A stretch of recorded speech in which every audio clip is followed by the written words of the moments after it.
శ్రీ గురుభ్యో నమః. శ్రీ మహాగణపతి నమః. మాస ఫలితాలు అంటే జనవరి నెల ఎలా ఉండబోతుంది అనేది చూద్దాం.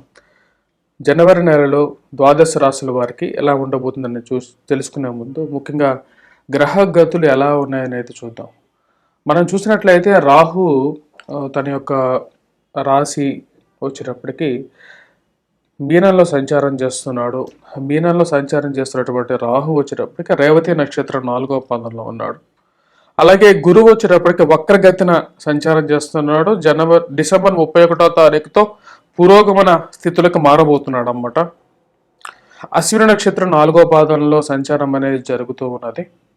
అలాగే కేతువు వచ్చేటప్పటికి మనం చూసినట్లయితే కన్యా రాశిలో సంచారం జరుగుతూ ఉంది. కన్యా రాశిలో సంచారం చేస్తున్నటువంటి కేతువు వచ్చేటప్పటికి చిత్తా నక్షత్రం 2వ పాదంలో కేతువు యొక్క సంచారం అనేది జరుగుతుంది అన్నమాట. రవి మనం చూసినట్లయితే పూర్వాషాఢ నక్షత్రం ముందు మనం చెప్పాలి అంటే ధనుసు రాశిలో ఉంటాడు. జనవరి 15వ తారీఖున వచ్చేటప్పటికి మార్పు జరగబోతున్నది. మకరంలోకి మారుతున్నాడు. అలాగే శని వచ్చేటప్పటికి మనకు కుంభరాశిలో సంచారం జరుగుతుంది. కుంభరాశిలో సంచారం చేసినటువంటి శని వచ్చేటప్పటికి శతభిష నక్షత్రంలోనే సంచారం జరుగుతూ ఉంది. అలాగే మనం మిగతా గ్రహాలు అయినటువంటి కుజుడు చూసినట్లయితే మనకు ధనుసు రాశిలో సంచారం అనేది జరుగుతుంది. కుజుడు తన యొక్క మార్పు అనేది కూడా జరుగుతున్నది. కుజుడు బుధుడు శుక్రుడు కలిసి త్రిగ్రహ యోగంగా తయారవుతున్నది అన్నమాట. ఇది స్టార్ట్ అయ్యేది మనకు చూసినట్లయితే జనవరి 7వ తారీఖున ఒక గ్రహం వచ్చి మనకు వృశ్చికం నుంచి ఎప్పుడైతే మార్పు జరుగుతున్నదో జనవరి బుధుడు మార్పు అనేది కుజుడితో బుధుడు కలవటం అనేది జరుగుతున్నది. అలాగే 18వ తారీఖు శుక్రుడు కూడా వీరితో కలవటం అనేది జరుగుతుంది అన్నమాట. శుక్రుడు కూడా ధనుస్సు రాశిలో చేరబోతున్నాడు. అలాగే బుధుడు కూడా వచ్చేటప్పటికి ధనుస్సు రాశిలో చేరబోతున్నాడు అన్నమాట. ఇక్కడ మనం మేజర్ కాంబినేషన్స్ చూసినట్లయితే కంజంక్షన్స్ చూసినట్లయితే అంటే గ్రహ సంయోగం చూసినట్లయితే కుజుడు బుధుడు శుక్రుడు అన్నమాట. బుధుడు శుక్రుడు శుభగ్రహాలైనప్పుడు వృశ్చిక రాశిలో సంచారం చేస్తున్నప్పుడు చాలా యోగ్యాన్ని ఇవ్వగలుగుతారు అన్నమాట. వీళ్ళిద్దరు కలిసి బుధుడు శుక్రుడు కలిసి జనవరి 7వ తారీఖు వరకు కలిసి ఉంటారు. అలాగే వీరు ఎప్పుడైతే ఈ యొక్క 3 గ్రహాలు కలవబోతున్నాయో అంటే జనవరి 7వ తారీఖు 18వ తారీఖు తర్వాత వచ్చేటప్పటికి శుక్రుడితో కుజుడు బుధుడు కాంబినేషన్లోకి వస్తున్నారు అన్నమాట. కుజుడు మనం జ్యోతి అంటే గ్రహ సంచార రీత్యా మనం చూసినట్లయితే ధనిష్ట నక్షత్రంలో మూల నక్షత్రంలో సంచారం అనేది జరుగుతుంది. ధనుస్సు రాశిలో సంచారం అనేది జరుగుతుంది అన్నమాట. అలాగే మిగతా గ్రహాలు చూసినట్లయితే బుధుడు కూడా వచ్చేటప్పటికి మనకు జ్యేష్ఠ నక్షత్రంలో సంచారం చేస్తున్నాడు. శుక్రుడు యొక్క మార్పు వచ్చేటప్పటికి అనురాధ నక్షత్రంలో ఉన్నాడు అన్నమాట. అనురాధ నక్షత్రంలో సంచారం అనేది జరుగుతున్నది. ఇక్కడ మన మేజర్ కాంబినేషన్ చూసినట్లయితే ఇక కుజుడు బుధుడు శుక్రుడు యొక్క కాంబినేషన్ అనేది ఈ యొక్క రాబోతున్నటువంటి జనవరి మంత్లో కొద్ది ఇంపాక్ట్ అనేది చాలా ఎక్కువగా ఉండబోతుంది. రవి చాలా మంచి యోగంలోకి వచ్చాడనమాట. మకర సంక్రమణం అనేది జనవరి 15వ తారీఖున జరుగుతున్నది. మకర రాశిలోకి రవి సంక్రమణం చేయబోతున్నాడు అన్నమాట. అంటే మనకు జనవరి 15వ తారీఖు మనకు వచ్చేటప్పటికి మకర సంక్రమణం అంటే మనకు మకర సంక్రమణం మకర సూర్యుడు అన్నమాట. అంటే మనకు ఉత్తరాయణంలోకి రాబోతున్నటువంటి సూర్యుడు అన్నమాట. మకర సంక్రమణం అనేది పుణ్యకాలంగా కూడా చెప్పడం జరుగుతుంది. జ్యోతిష్యరిస్తేనే కదా మన మకర సంక్రాంతి అనేది మనకు తెలుగు ఇళ్లలో అంటే ఆంధ్ర తెలంగాణలో మరియు అలాగే సౌత్ స్టేట్స్లో ముఖ్యంగా తమిళనాడులో కూడా చాలా విశేషంగా జరుపుతారు అన్నమాట. ఇక్కడ మకర సంక్రాంతికి ఒక ముఖ్యమైనటువంటి జ్యోతిష్యరీత్యా మనం చూసినట్లయితే ఇక్కడ ఉత్తరాయణ నుంచి దక్షిణాయనాన్ని కంప్లీట్ చేసుకుంటూ కరెక్ట్గా తను రవి యొక్క మార్పు అనేది ఉత్తరాయణంలోకి వస్తున్నాడు అన్నమాట. ఉత్తరాయణంలోకి స్టార్ట్ అవబోతున్నాడు. ఈ యొక్క అప్ టు మనం చూసిన కన్యా రాశిలోకి సంక్రమణం ఎప్పుడైతే చేస్తాడో దక్షిణాయనం అనేది మనకు మొదలవుతుంటుంది అన్నమాట. రవి ఎప్పుడైతే ఇక్కడ మారుతాడో అలాగే మకర సంక్రమణం తర్వాత మనకు వచ్చేటప్పటికి ఉత్తరాయణం రాబోతుంది. తెలుగు పండగలు ఏవైతే ఉన్నాయో అవి చాలా వరకు మనకు ఉత్తరాయణం తర్వాతే అంటే రవి ఎప్పుడైతే మకర సంక్రమణం చేస్తాడో అప్పటి నుంచే మనకు స్టార్ట్ అవుతుంది అన్నమాట. తమిళనాడులో కూడా ఇక పొంగల్ని ఎక్కువగా చాలా విశేషంగా కూడా జరుపుకుంటారు. ఈ యొక్క మకర సంక్రమణం పుణ్యకాలంలో వచ్చేటప్పటికి నెక్స్ట్ ఇయర్ ఎటువంటి పాడి పంటలు వెయ్యాలి అని చెప్పేసి రైతులు కూడా దాని గురించి నిర్ణయం తీసుకోవటం అనేది జరుగుతుంటుంది. మకర సంక్రమణ పురుషుడు యొక్క లక్షణాన్ని పెట్టేసేసి తదుపరి సంవత్సరంలో ఎటువంటి ఫలితాలు రాబోతున్నాయి అనేది చెప్పే సిద్ధాంతం అనేది కూడా మనకు జ్యోతిష్య రీత్యా కూడా ఉందన్నమాట. సో దాని తగినట్లుగా మనకు ఫలితాలు అనేవి ఉంటూ ఉంటాయి. ఇప్పుడు మనకు ద్వాదశ రాశుల వారి మీద ఈ యొక్క రాబోతున్నటువంటి నూతన సంవత్సర శుభాకాంక్షల్లో ఎటువంటి ఫలితాలు రాబోతున్నాయి, జనవరి మంత్ అనేది ఎలా ఉండబోతుంది ద్వాదశ రాశుల వారికి అనేది చూద్దాం. మేషరాశి వారికి ఈ యొక్క నూతన సంవత్సరంలో ఎలా ఉండబోతుంది అనేది చూద్దాం. అందరికీ నూతన సంవత్సర శుభాకాంక్షలు.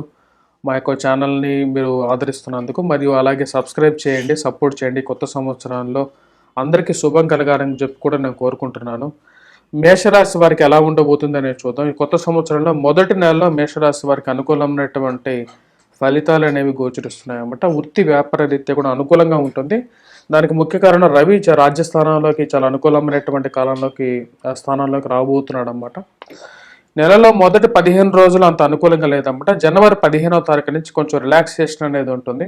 ఆరోగ్యపరంగా, వ్యాపార పరంగా, వృత్తిపరంగా మొదటి 15 రోజుల కన్నా తర్వాత 15 రోజులు అనుకూలించే కాలంగా ఉందన్నమాట.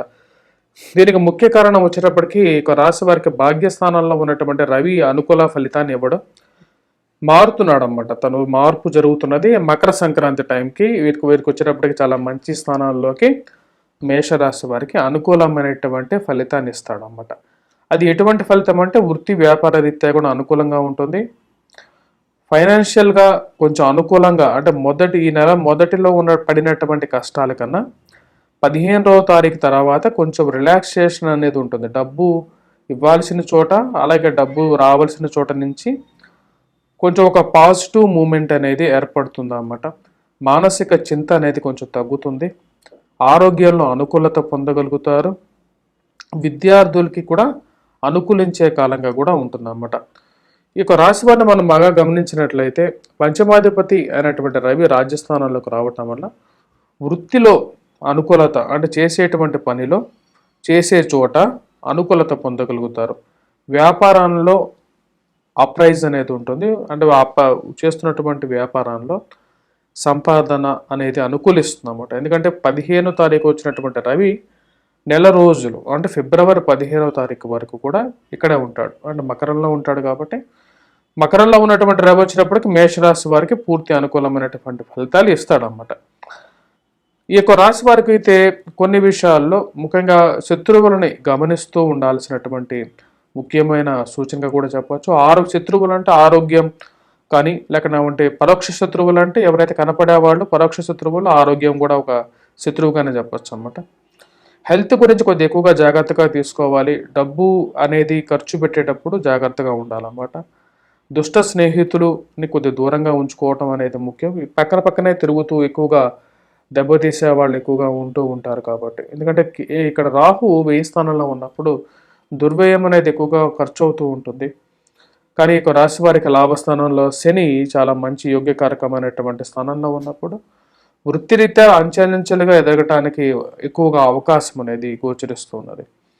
అలాగే కుజుడుతో కలిసినటువంటి బుధుడు అంత యోగ్యాన్ని ఇవ్వడు. అలాగే శుక్రుడు యొక్క ప్రభావం కూడా శుక్రుడి మీద కూడా యొక్క కుజుడు యొక్క ప్రభావం అనేది ఎక్కువగా ఉంటుంది కాబట్టి వైవాహిక జీవితంలో కొన్ని విషయాల్లో జాగ్రత్తగా ఉండాలి. భార్యాభర్తల మధ్య మనస్పర్ధలు 18వ తారీఖు తర్వాత మనస్పర్ధలు అనేవి జరగడానికి ఆస్కారం ఎక్కువగా కనిపిస్తున్నది. ప్రేమ సంబంధితమైన వ్యవహారాల్లో కూడా కొంచెం జాగ్రత్తగా ఉండాలి.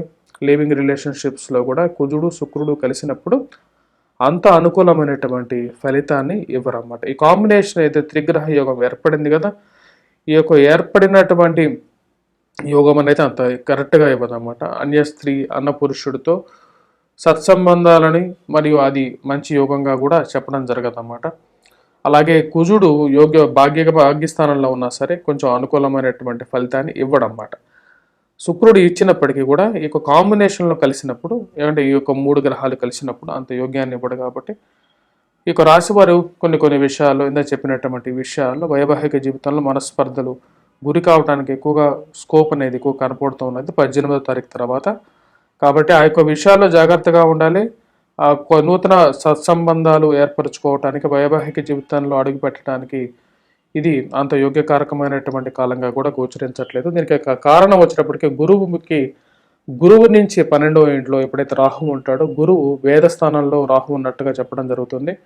తద్వారా వచ్చేటప్పటికి అంత యోగ్య అనేది. కాకపోతే ఉద్యోగపరంగా కొంచెం అనుకూలమైనటువంటి కాలంగా కూడా ఈ రాబోతున్నటువంటి జనవరి 15 నుంచి ఇప్పటికి మంచి అనుకూలమైనటువంటి కాలం. ఫిబ్రవరి 15 వరకు కూడా బాగుంటుంది అన్నమాట. మానసికంగా, వ్యాపారపరంగా, వృత్తిపరంగా కూడా బాగుంటుంది. మరీ పీక్లోకి వెళ్ళటానికి అంత అనుకూలంగా కొన్ని అబ్స్ట్రక్షన్స్ అనేవి కనపడుతూ ఉన్నాయి ఇక్కడ గ్రహాల రీత్యా. మనం ఇప్పటిదాకా చూసినట్లయితే నెల ఫలితాలు చూసామన్నమాట. అంటే జనవరి నెల ఫలితాల్లో వచ్చేటప్పటికి మన కుజుడు, బుధుడు, శుక్రుడు కాంబినేషన్ అనేది 17, 18వ తారీఖుల తర్వాత మొదలవుతున్నది అన్నమాట. ఈ యొక్క కాంబినేషన్ అనేది అంత అనుకూలంగా లేదు. సో కుజుడు దృష్టి ఎప్పుడైతే శుక్రుడి మీద, బుధుడి మీద పడినప్పుడు వైవాహిక జీవితంలోనూ అలాగే ధన సంబంధితంగా కూడా కొద్దిగా ప్రభావితం అనేది జరుగుతుందన్నమాట. సో కాబట్టి ఈ నెలలో చేసుకోవాల్సినటువంటి ఎటువంటి రెమెడీ చేసుకోవచ్చు అనేది మనం చూద్దాం. మనం చూసినట్లయితే ఈ యొక్క నెలలో వచ్చేటప్పటికి ముఖ్యంగా చేసుకోవాల్సిందే మనం శుక్రుడికి, బుధుడికి సంబంధించినటువంటి రెమెడీ చేసుకోవాలన్నమాట. లక్ష్మీదేవి యొక్క పరిహారం అనేది చూసుకోవాలి. ఫ్రైడేస్ స్పెషల్గా వచ్చేటప్పటికి లైట్ కలర్ డ్రెస్లో ఉంటే అనుకూలత అనేది పొందగలుగుతారు. అండ్ వైట్ కలర్ డ్రెస్సెస్లో ఉండాలన్నమాట. లేని పక్షంలో తెల్లటి పూలతో అమ్మవారిని, లక్ష్మీదేవిని ఫ్రైడేస్ పూజించడం అనేది మంచి అనుకూలమైనటువంటి ఫలితాలు ఇస్తుంది. అలాగే బుధవారం పూట స్పెషల్గా చెప్పాలి అంటే గ్రీన్ కలర్ డ్రెస్ అనేది అనుకూలమైనటువంటి ఫలితాలని ఎక్కువగా ఇస్తుంటుంది అన్నమాట జనవరి నెలలో. అలాగే వాటితో పాటు దుర్గాదేవిని పూజించడం, అలాగే శ్రీ లక్ష్మీనారాయణ స్వామిని అధికంగా పూజించడం వలన అనుకూలమైనటువంటి ఫలితాలు అనేది ఈ యొక్క జనవరి నెలలో బుధుడు, శుక్రుడికి బలపరుచుకోవాలన్నమాట. తద్వారా అనుకూలమైనటువంటి ఫలితాలు పొందగలుగుతారు. మా యొక్క ఛానల్ని సబ్స్క్రైబ్ చేయండి. వంగరా ఆస్ట్రో అనే మా యొక్క ఛానల్ని సబ్స్క్రైబ్ చేయండి. వంగరవారి.com అనే యొక్క ఛానల్ని కూడా మా యొక్క వెబ్సైట్ కూడా ఉందన్నమాట. మా యొక్క వెబ్సైట్ కూడా విజిట్ చేయండి. బ్లాగ్ కూడా రాస్తుంటాను. బ్లాగ్లో కూడా కొన్ని ఆర్టికల్స్ ఉంటాయి, మీరు చూడొచ్చు అనుకూలమైనటువంటి ఫలితాల కోసం. మరియు అలాగే మీ యొక్క సొంత జాతకం గురించి తెలుసుకోవాలంటే కూడా మమ్మల్ని సంప్రదించండి. స్వస్తి. Please do subscribe and share.